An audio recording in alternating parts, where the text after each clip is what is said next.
Today we are going to discuss about the food crisis during 1960s to 1970s and Green Revolution, positive and negative consequences of Green Revolution. आज हम discuss करेंगे बेटा, एक तो जो खाद्य संकट था भारत के सामने 1960 और 70 के दशक में, और दूसरा जो हरित क्रांति थी, इसके सकारात्मक और नकारात्मक क्या परिणाम निकले। टॉपिक को शुरू करने से पहले हमें एक बात अच्छे से पता होनी चाहिए कि भाई जो 1960 और 70 का दशक था, इन दशकों में भारत को 3 लड़ाइयां लड़नी पड़ी। 1962 में चाइना के साथ, 1965 और 71 में पाकिस्तान के साथ, जिसमें भारत के जो संसाधन थे, भारत की जो धन संपदा थी, वो हमने इन युद्धों में लगानी पड़ी। और इन युद्धों का परिणाम क्या निकला कि भारत की जो अर्थव्यवस्था थी वो चरमरा गई, पूरे तरीके से लड़खड़ा गई। एक तो देश के सामने पहले ही चुनौती थी देश का आर्थिक विकास करने की, ऊपर से जो अर्थव्यवस्था लड़खड़ा गई हमारी, उसको भी पुणे पटड़ी पर लाना, ये हमारे देश के नियोजनकर्ताओं के सामने, देश की सरकार के सामने एक सबसे बड़ी चुनौती थी। पहले जो अपना देश है उसमें खाद्यान्न सामग्री की कमी थी, देश में जो कृषि व्यवस्था थी वो विकसित नहीं थी, परंपरागत तरीके से हम खेती बाड़ी करते थे, और हम अपना जो खाद्यान्न सामग्री थी उसका आयात विदेशों से करते थे, दूसरे देशों से अनाज मंगाते थे। क्यों? क्योंकि भारत में पर्याप्त मात्रा में अनाज उत्पादित नहीं होता था। इन 1960s, India was facing food crisis due to many reasons. India was dependent on USA for food grains, which was putting many limitations on India's policy. 1960 में हमारे सामने खाद्यान्न संकट पैदा हुआ। हम दूसरे देशों पर, विशेषकर अमेरिका पर खाद्यान्न के लिए निर्भर हुए, और अमेरिका ने भारत के इस हालात की, इस स्थिति का फायदा उठाते हुए भारत की जो नीतियां थी उसके ऊपर बहुत ज्यादा प्रतिबंध लगाने शुरू कर दिए। भारत की जो नीति थी उसमें हस्तक्षेप करना शुरू कर दिया अमेरिका ने। भारत की मजबूरी थी कि भारत खाद्यान्न के लिए उसके ऊपर निर्भर था। Between 1965 and 1967, droughts occurred in many parts of the country. दूसरी चीज, 65 और 67 के दौरान देश के कई भागों में अकाल, सूखे के हालात बने, जिसके कारण जो खेती बाड़ी थी वो खराब हो गई, नष्ट हो गई। This was also the period when the country faced 3 wars with China and Pakistan, and India also faced foreign exchange crisis in this period.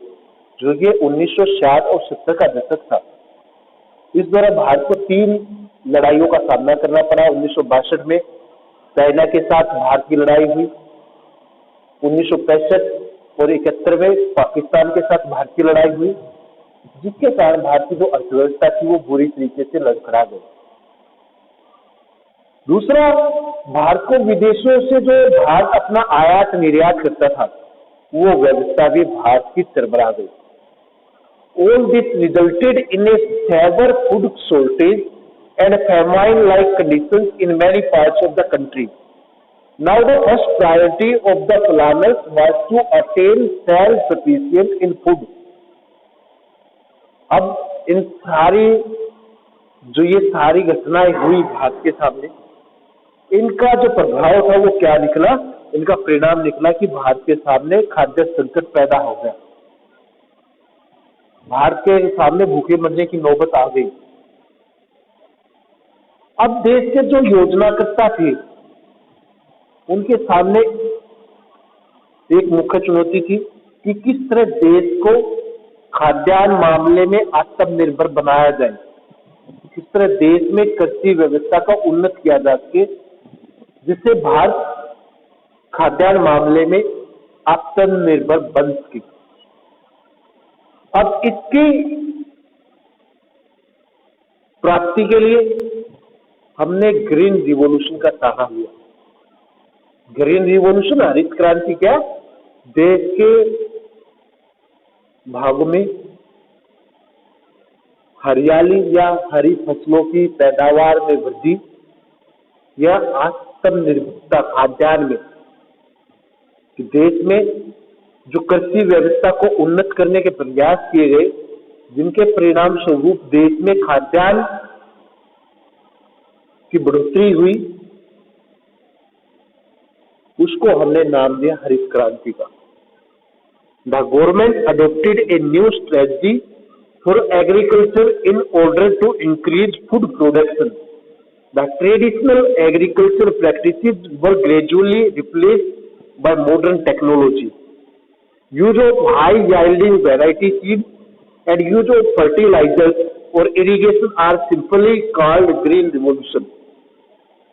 Green revolution क्या थी कि सरकार ने एक नई स्ट्रेटजी अपनाई, देश में कृषि व्यवस्था और जो खाद्यान्न सामग्री थी, अनाज था, उसकी पैदावार को बढ़ाने के लिए जो परंपरागत कृषि व्यवस्था थी उसकी जगह जो आधुनिक तकनीक से की जाने वाली खेती थी, मॉडर्न टेक्नोलॉजी का सहारा लेकर जो खेती बाड़ी की गई,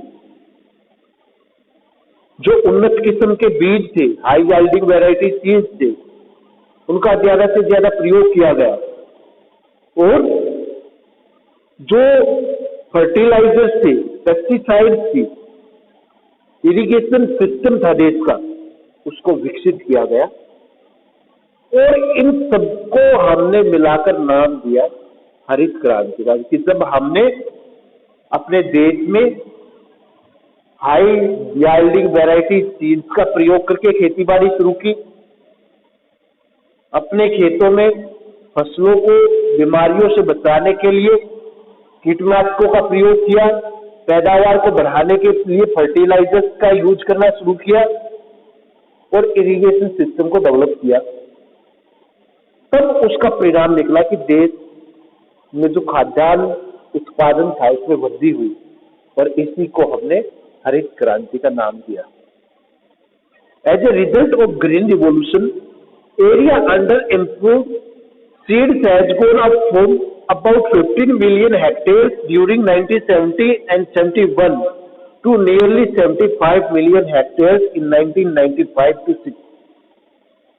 और इसका परिणाम क्या निकला हरित क्रांति का कि देश में जो खेती बाड़ी करने योग्य जमीन थी, भूमि थी, उसमें इजाफा हुआ। जो 15 मिलियन हेक्टेयर के आसपास थी 1970-71 तक, वो 1995-96 तक आते आते 75 मिलियन हेक्टेयर हो चुकी थी। ये किसका परिणाम था? हरित क्रांति का। The major benefits of the green revolution were experience mainly in northern and north western India. अब समस्या भी थी इसकी एक, जो हरित क्रांति की शुरुआत हुई, इससे सबसे ज्यादा जो फायदा हुआ वो जो नॉर्थर्न और वेस्टर्न पार्ट था इंडिया का, उसको सबसे ज्यादा बेनिफिट हुआ। Indian government abolished the zamindari system, attempt at consolidation of land, bringing small pieces of land together in one place so that farming become easy. खेती बाड़ी को आसान करने के लिए जो हमारी सरकार थी, उसने जो जमींदारी सिस्टम था जो देश में लंबे समय से चला आ रहा था, उसको समाप्त कर दिया। और जो भूमि सुधार कार्यक्रम थे उनकी शुरुआत की गई, खेतों की चकबंदियां की गई, ताकि जो किसानों के खेत है वे एक जगह इकट्ठे किए जा सके, जिससे खेती करना आसान हो सके। The laws were made to put an upper limit to how much land one person could own। इसके लिए भी कानून बना कि एक व्यक्ति ज्यादा से ज्यादा कितनी भूमि अपने पास रख सकता है, जो अधिकतर जमींदारों के पास प्राचीन समय में भारतीय भूमि होती थी। और वो निश्चित कर दिया कि भारत में एक जो व्यक्ति है वो कितनी भूमि का मालिक हो सकता है, जिससे भूमि का जो डिस्ट्रीब्यूशन है, लैंड डिस्ट्रीब्यूशन है, वो इस तरीके से हो सके कि भूमि पर केवल कुछ एक व्यक्तियों का अधिकार ना रहकर छोटे छोटे जो किसान हैं उनका भी अधिकार, उनका भी स्वामित्व हो सके। अब हम करेंगे what are the positive consequences of green revolution. Green revolution आ चुकी थी, अब इसके जो सकारात्मक प्रभाव थे, परिणाम थे, वो क्या निकले। फर्स्ट हम कहेंगे the major achievement of the green revolution was to increase in food grain such as wheat and rice. कि जो पहली सफलता थी ग्रीन रिवॉल्यूशन की वो थी कि अब जो खाद्यान्न सामग्री थी उसके उत्पादन में वृद्धि हुई, जैसे गेहूं के उत्पादन में और चावल के उत्पादन में। मुख्य तौर पर India became self sufficient in food grain production. Now India was a position to pay back all loans that it had taken from the World Bank। एक तो भारत खाद्यान्न मामले में आत्मनिर्भर बना, भारत की जो निर्भरता थी खाद्यान्न मामले में दूसरे देशों पर वो कम हुई, और भारत अब खाद्यान्न का एक बड़ा उत्पादन या खाद्यान्न सामग्री को निर्यात करने वाला एक बड़ा देश बनकर उभरा, जिससे भारत ने जो वर्ल्ड बैंक से अपना विकास करने के लिए लोन लिया हुआ था वो वापस करना शुरू कर दिया। More resources were put in those areas which already had irrigation facilities. देश में जो इरिगेशन सिस्टम था उसको डेवलप करने का प्रयास किया गया, सिंचाई संसाधनों का विकास किया गया, नहरों का निर्माण किया गया, बिजली के कनेक्शन, ट्यूबवेल लगवाए गए। Green revolution largely increase the growth of local manufacturing sector which created new jobs and contributed to the country's GDP. हरित क्रांति ने जो मैन्युफैक्चरिंग इंडस्ट्रीज थी उसका भी विकास किया। बहुत सारी जो मैन्युफैक्चरिंग इंडस्ट्रीज थी वो पूरी तरह डिपेंड थी एग्रीकल्चर सेक्टर पर। चावल उद्योग है, चीनी उद्योग है, कपड़ा उद्योग है, पटसन उद्योग है, जो पूरी तरह खेती बाड़ी के ऊपर डिपेंड करते थे, उनका भी विकास हुआ, क्योंकि अब उन्हें आसानी से कच्चा माल प्राप्त होने लगा। और एग्रीकल्चर सेक्टर के विकास से देश की जो जीडीपी थी उसका भी विकास हुआ। एग्रीकल्चर सेक्टर ने सबसे ज्यादा जो शेयर था, कंट्रीब्यूशन था, वो दिया इंडियन जीडीपी को। The rich farmers benefited more because they were able to purchase modern technology and machinery और tools for doing their agriculture activities. सबसे ज्यादा जो फायदा था ग्रीन रिवॉल्यूशन का वो बड़े जो किसान थे, जो धनी साधन संपन्न किसान थे, उनको हुआ, क्योंकि वे एबल थे नई मशीनरी को खरीदने के लिए, नई टेक्नोलॉजी से खेतीबाड़ी करने के लिए। Green revolution was a big factor in making Shrimati Indira Gandhi more and more popular.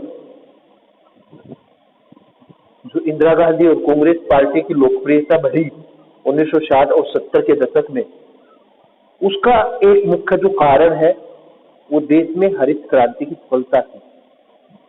हरित क्रांति की सफलता के बाद ही इंदिरा गांधी और कांग्रेस पार्टी देश में इतनी ज्यादा फेमस हुई, लोकप्रिय हुई। जहां पर एक तरफ इसके पॉजिटिव इफेक्ट थे, कंसिक्वेंसेज थे, वहीं दूसरी तरफ इसके कुछ नेगेटिव इफेक्ट्स भी निकले, कंसिक्वेंसेज भी आए। और वो क्या थे इसके नकारात्मक प्रभाव? The growth in production was mainly in the production of wheat and rice. जो हरित क्रांति के कारण उत्पादन में वृद्धि हुई वो मुख्य तौर पर देखी जाए तो गेहूं और जो चावल था उसी में हुई। दूसरी जो फसलें थी, दूसरी जो अनाज सामग्री थी, उनमें देश में अभी भी कमी थी, उनमें अभी विकास नहीं हुआ। भारत को समय समय पर विदेशों से दूसरे अनाजों को मंगाना पड़ा। जैसे भारत ने 2004 में चीनी का आयात किया, प्याज की शॉर्टेज हमारे पास हमेशा रहती है। तो सिर्फ चावल और गेहूं में वृद्धि दिखाई दी, उत्पादन में वृद्धि हुई, बाकी अनाजों में नहीं हुई। Second, it increase polarization between classes and region. Punjab, Haryana and western Uttar Pradesh become pro superior. इसका जो एक नकारात्मक प्रभाव पड़ा वो था कि इससे जो देश के राज्य थे उनमें विकास के जो असमानता थी वो पैदा कर दी, क्योंकि जो हरित क्रांति थी उसका सबसे ज्यादा जो फायदा था वो उत्तर और पश्चिमी राज्यों को हुआ। ये दक्षिणी पूर्वी जो राज्य थे उन राज्यों को ग्रीन रिवॉल्यूशन का ज्यादा फायदा नहीं मिला, जिसका परिणाम क्या हुआ कि जो पंजाब, हरियाणा और यूपी था वो ज्यादा विकसित राज्य बनकर भारत के नक्शे पर उभरे। Green revolution gave rise to the middle peasant sections and farmers with medium size handling benefited and emerge politically influential. Green revolution के परिणाम स्वरूप ही भारत में जो मध्यम वर्ग था उसका विकास हुआ, मध्यम जो किसान थे उनका विकास हुआ। The stark contrast between poor peasants and landlords led to left-wing organization to organize the poor peasants। जैसा मैंने पहले बताया, गरीब किसानों को, छोटे किसानों को ग्रीन रिवॉल्यूशन का ज्यादा फायदा नहीं पहुंचा। इसका ज्यादा फायदा जो लैंडलॉर्ड थे, जो जमींदार थे, उनको हुआ, जिसके परिणाम स्वरूप भारत में एक लेफ्ट विंग संगठन बनकर उभरा, आगे आया, जिसने किसान और जो निम्न वर्ग था उनके हितों की नुमाइंदगी करनी शुरू कर दी। Green revolution had widened the gap between poor and small farmers and rich landlord. जो एक ग्रीन रिवॉल्यूशन था इसने जो अमीर और गरीब किसानों की खाई थी उसको और ज्यादा चौड़ा कर दिया। गरीब किसान एबल नहीं थे कि वो अपने खेतों में मॉडर्न टेक्नोलॉजी का सहारा लेकर, मॉडर्न वेपन टूल्स का सहारा लेकर खेती बाड़ी कर सके, जबकि जो साधन संपन्न जमींदार थे, किसान थे, लैंडलॉर्ड थे, ये एबल थे, उनके पास साधन संपन्न थे, धन संपदा थी, जिससे वो आधुनिक तरीके से अपने खेतों में खेती बाड़ी कर सके। इस ग्रीन रिवॉल्यूशन के कारण बहुत सारे जो छोटे किसान थे उन्होंने अपनी जमीनों को बेचना शुरू कर दिया। तो ये इसके नकारात्मक प्रभाव निकले। दूसरी चीज, जो भारत में ग्रीन रिवॉल्यूशन का क्रेडिट हम देते हैं, जो ग्रीन रिवॉल्यूशन का एक फादर हम मानते हैं, वो मानते था MS स्वामीनाथन को। ग्रीन रिवॉल्यूशन को सक्सेस करने का जो सारा क्रेडिट है भारत में वो जाता स्वामीनाथन को। 1 मार्क्स में ये क्वेश्चन अक्सर पूछा जाता है।